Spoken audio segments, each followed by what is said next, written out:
All right, welcome back to This Day in Sports History. On this day, in February the 1st, back in 1967, the American Basketball Association, the ABA, was formed. They started off the league with a total of 10 teams, with former NBA player George Mikan being the commissioner, and it lasted for a total of 9 years. Now, the ABA was kind of in some smaller cities where the NBA wasn't, so the NBA was in existence back then, but the ABA started to compete with the NBA.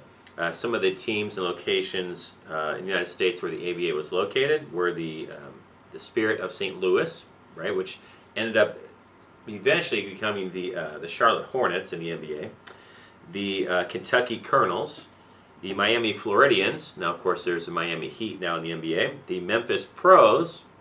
We now have the Grizzlies in Memphis. The New York Nets, Virginia Squires, eventually becoming the Washington Wizards. Minnesota Pipers, of course, Minnesota also got a team later called the Timberwolves, and the San Diego Conquistadors. The San Antonio Spurs, the Denver Nuggets, the Indiana Pacers, and the New York Nets, all, when the ABA folded, meaning they no longer were going to have the ABA, all came into the NBA. So those four teams went directly into the NBA. But when the NBA eventually expanded, they expanded into those markets where the ABA used to be. Probably the most notable or best player to come out of the ABA was Dr. J, named Julius Erving, and he played for the Nets. And the New York Nets ended up becoming the New Jersey Nets, which are now the Brooklyn Nets. And the ABA had kind of some different features to it. They had a red, white, and blue ball.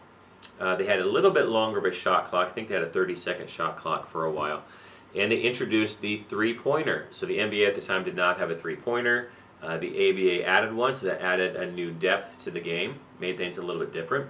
And they had a slam dunk contest. So the idea of the slam dunk contest came from the ABA, and the first time it was held, maybe we can show a video of it, was the very famous Dr. J slam dunk where he took off from just past the free throw line. All right, guys, that is it for today, and we will catch you next time.